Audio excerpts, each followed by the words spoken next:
Hey guys, appreciate you guys tuning in and taking a listen to our podcast, Real CFO, where we try to provide enough value where we can enhance the growth and financial well-being of those we serve, whether it be our clients, our community, or our employees, or anyone that we come in contact with. And I'm super excited today. I've got a twofer on, right? I don't know why we were blessed to have two, but we are Jacquie Dierks and Cindy Schmader, two fantastic entrepreneurs here in the uh, Council Bluffs, Iowa area, Omaha, Nebraska. So welcome, ladies.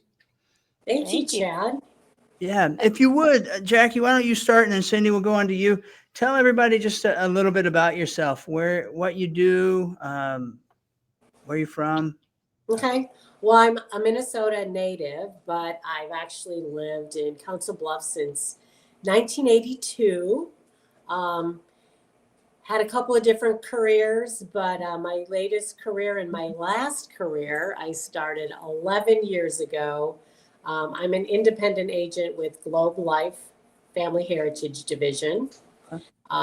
Pretty much in a nutshell, what we do is we protect individuals and families financially when your world is rocked by a cancer diagnosis, a critical accident, premature babies, heart attack, stroke, those types of things. So we have absolutely nothing to do with health insurance whatsoever.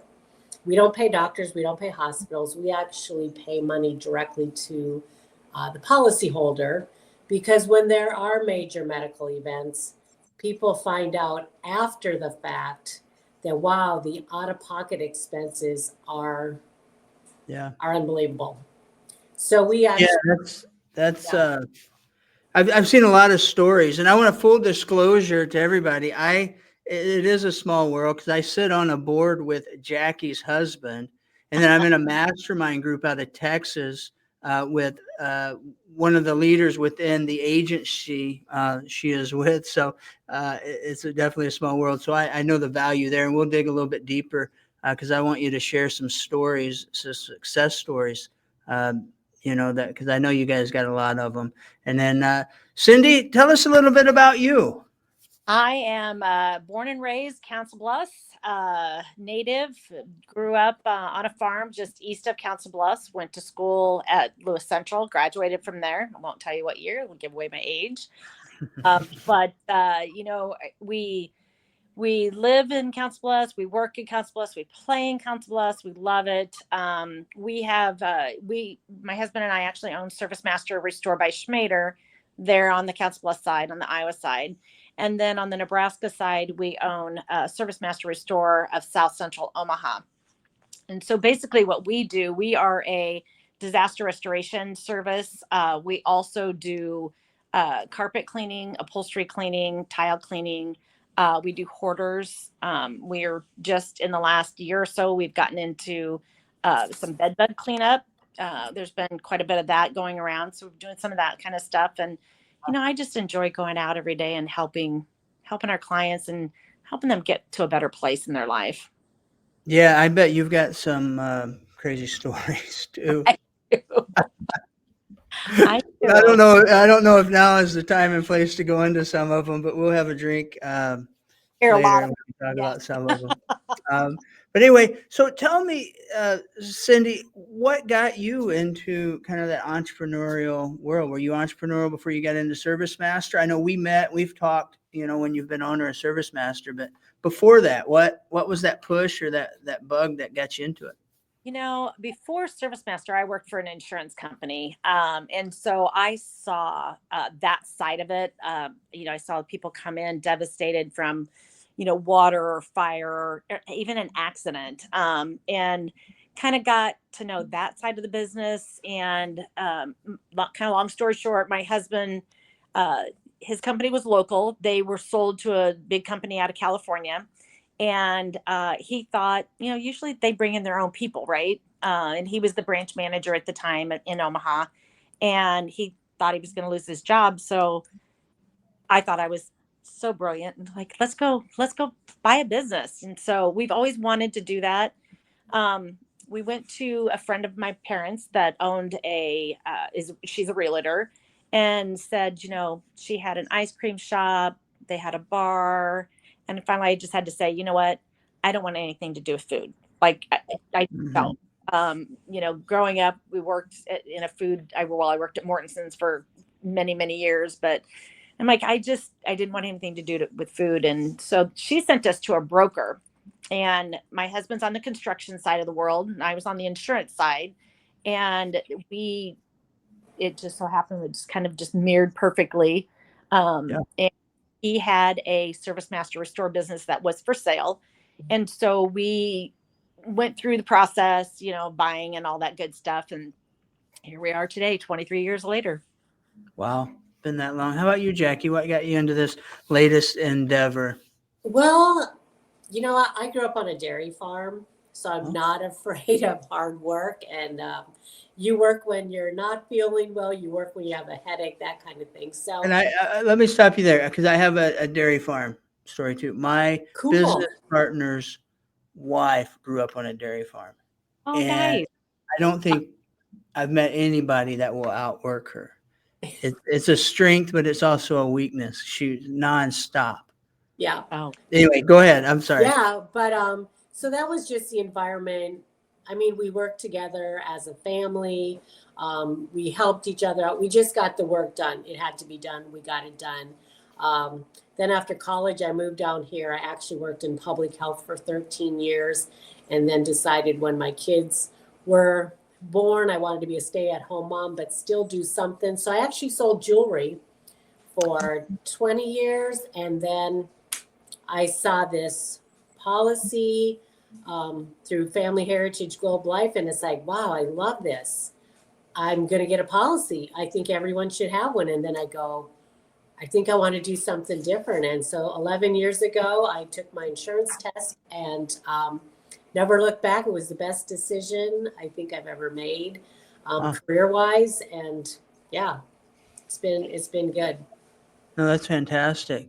Now let's dive into you got into business for yourself. I know, especially Jacquie, in your business, going into insurance, investments, anything like at the ground floor, that's a grind.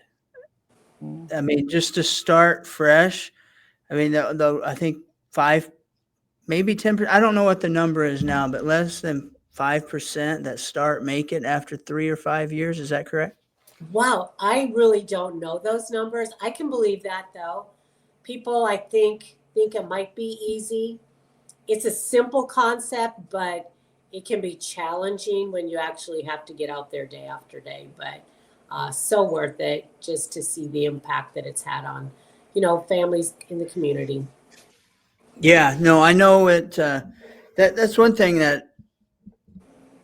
especially with social media now, I see it. Cindy, you probably see it. Well, I don't know. You guys might not be on social media as much as I am. I get my news from TikTok at night. That's pretty my extent of the social. But uh, everybody sees the wins, right? Everybody sees you out there being successful, doing what you're doing. Cindy, you being successful, having the vacation homes or the boat or the whatever it might be, right? And they say, well, I can do that. Let me go buy a business or let me start selling insurance. It's easy because, well, you're in it 11 years. It didn't become easy until like year 10, right? I mean, now, and it's still not easy. I, I think our whole system or our culture anymore. It's this instant gratification, but people don't really know how much work it takes to start something or go into business for yourself. Do you see that, Cindy? I mean, oh, in your employees and just work ethic. oh yeah. You know what? The work ethic that we see now is half of what we had even 5 years ago. But I call it after COVID. I mean, pre-COVID, we had some really hard workers. Not that my guys now don't work hard, but you just see it's the mentality has changed a little bit.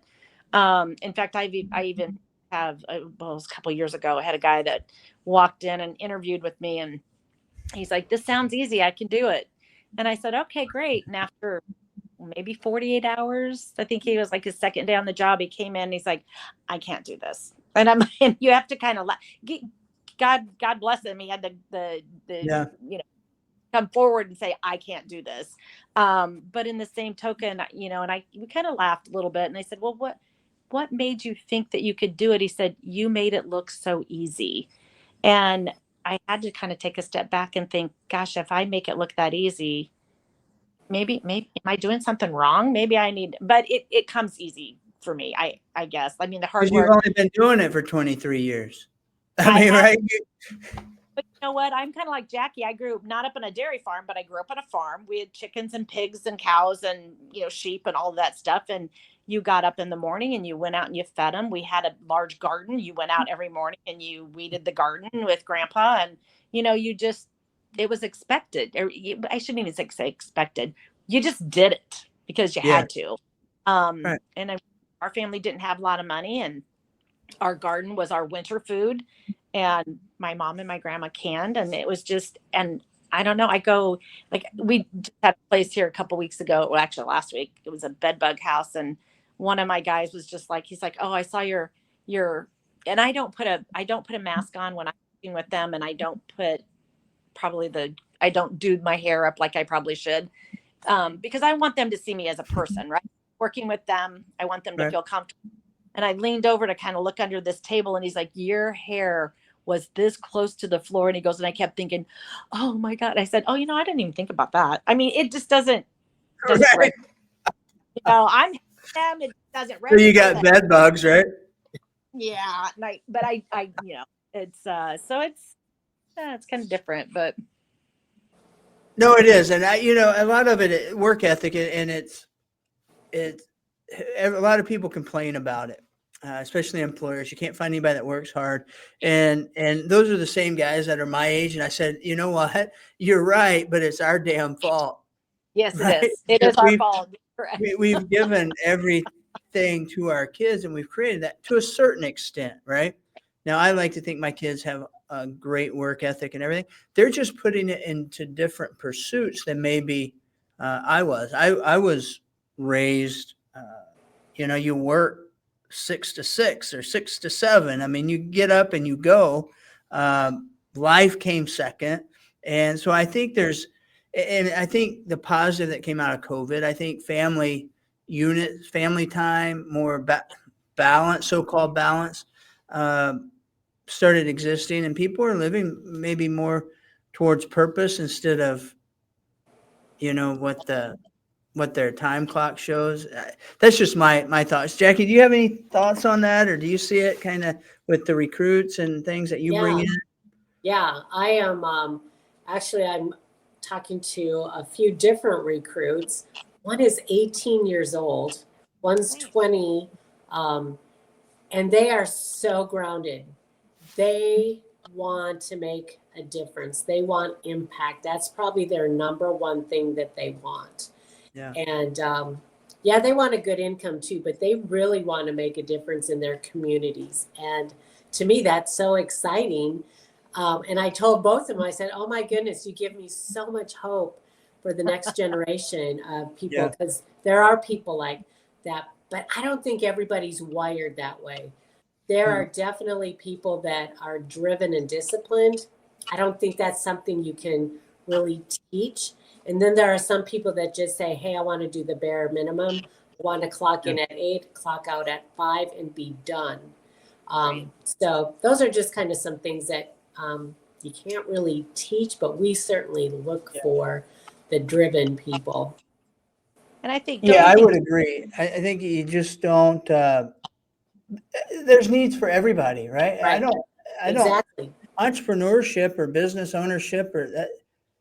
I admire folks that say, you know what, I'm going in at 9, I'm leaving at 5, and then it's me, my wife, my kids, the ball game, all the stuff, and I don't have to think, what's going on, what's tomorrow look like, what happened today, how am I going to deal with this situation, getting messages at 8:00 at night from one of our offices, I'm constantly go. My wife says, you're always always go. And it's hard. So I admire folks that can shut that off. I also like the ability to have some flexibility when I need it or want it at times. And I am driven. I want to succeed, sometimes to my own detriment because you put too much into it. But um, that's me. Is that kind of the mindset that you have, Cindy? Kind of, it's It is. It is. I mean, I leave work, but I don't leave work. I mean, I physically leave work, but my mind is still always on it. And, my husband has been kind of giving me a hard time the last couple of times I've gone on vacation. Literally takes me 2 to 3 days to just decompress and just be able to yeah, let it go and not carry the phone with me everywhere and not have my computer handy and so it is and not that I don't trust the people that I leave back home, because I do, but they just might need for something, so I got to have that cell phone handy. So yeah. yeah. No, that's me. In fact, I just had a call today with he's actually a client of mine. He's out of Texas, but he specializes in executive assistants. And so I was talking to his team today and they're remote, about hiring executive assistants. So I can start um, forgetting about it sometimes. And one of the things is, and I'm sure you get this, Cindy, because I've known you longer. I know how you kind of operate, Jacquie. That's not We've fair. met a few times, but it's that control factor, right? I'm like, how do I give this person Yeah. access to my emails and expect within 2 to 4 weeks, based on videos I shoot, responses that she's copied in, that she is responding to my emails like I would? And what if it's an email she can't respond to? How does she save it so I can respond to it? How do I make sure she's doing it right?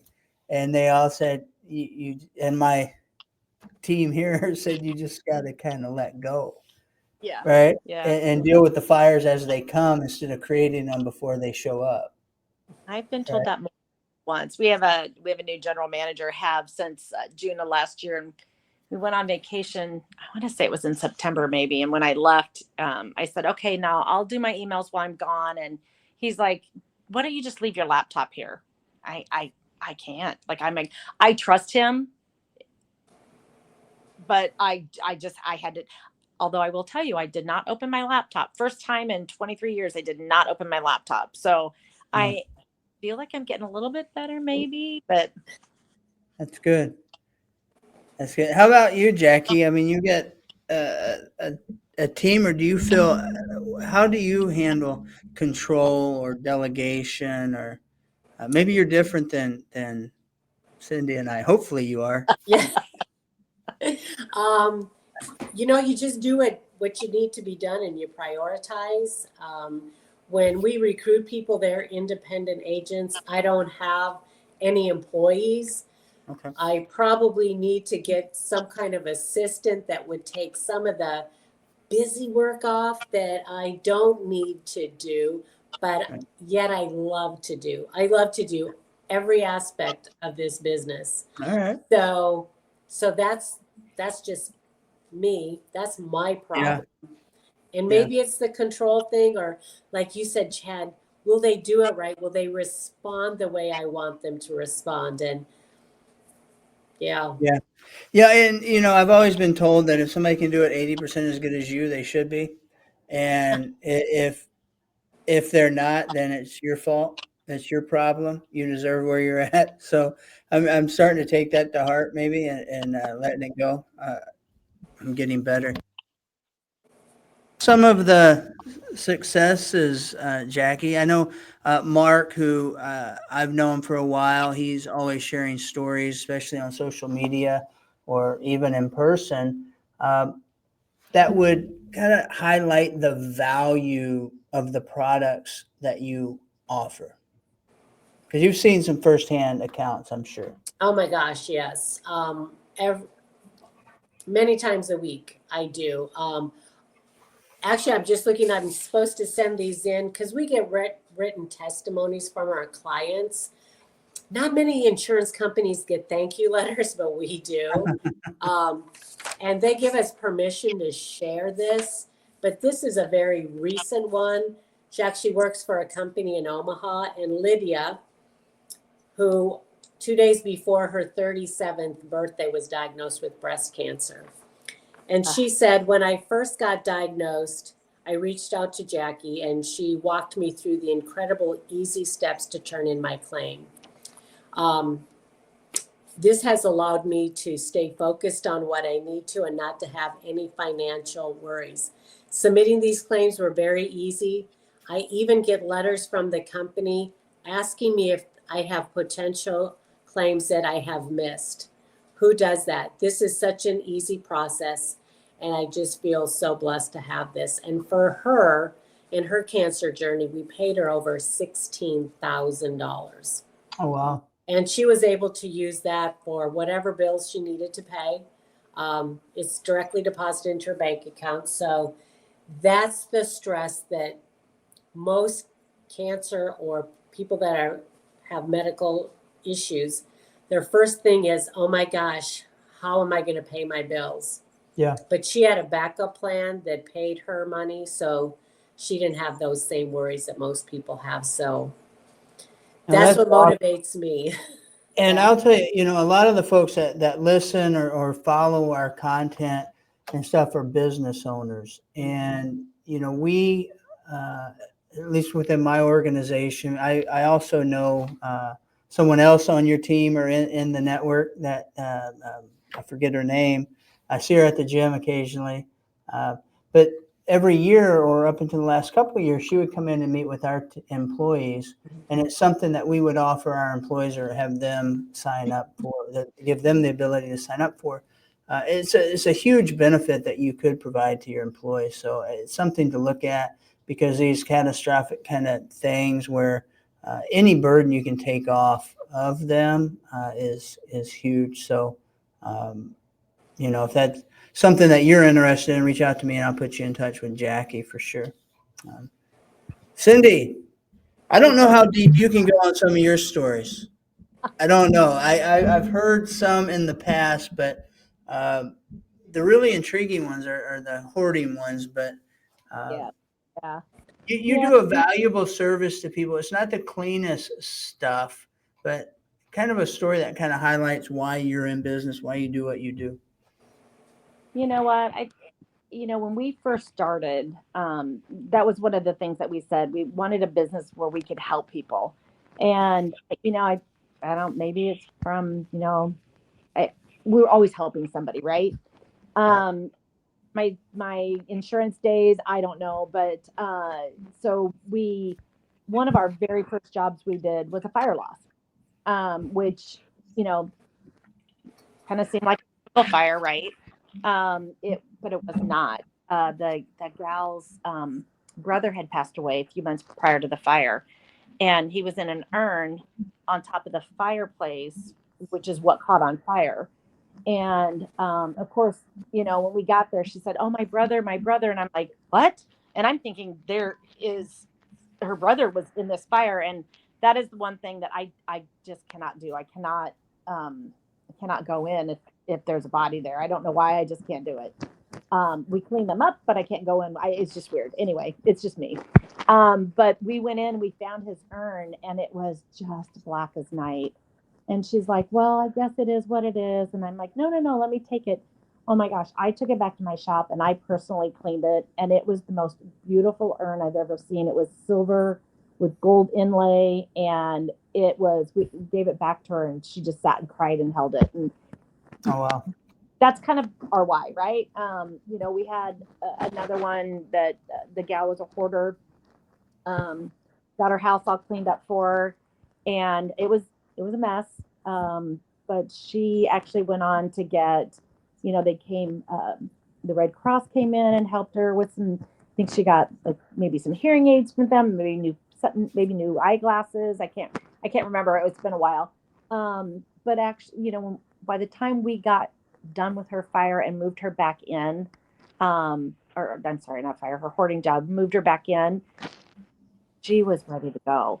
And it was just so many things that personally set her back and emotionally set her back that she just kind of gave up on life. And so we kind of gave her a new little push. And even to this day, I reach out to her every once in a while. I go have coffee with her and just talk to her and see how things are going, and try to stop by her house in a while, make sure it's still clean and it looks good.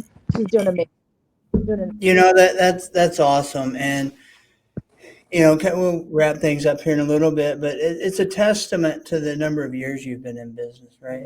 And you've been in 11, Jacquie, 23. Cindy, I've been in business for myself almost 20, maybe, 20 years last year. So I'm on year 21. And to stay around that long, there has to be something bigger than you, something bigger than money, something bigger than financial, right? And these stories are kind of what's it. It's like us, if we're working, with a client. Now, it's not life-saving, catastrophic stuff, but, we're not just looking to do that next tax return. We're not looking to be that next transaction. I mean, we do have some transactions in our retail side of our business, but it's like, what value are we delivering? And if we're focused on delivering that value, everybody feels better. Everybody feels like they win.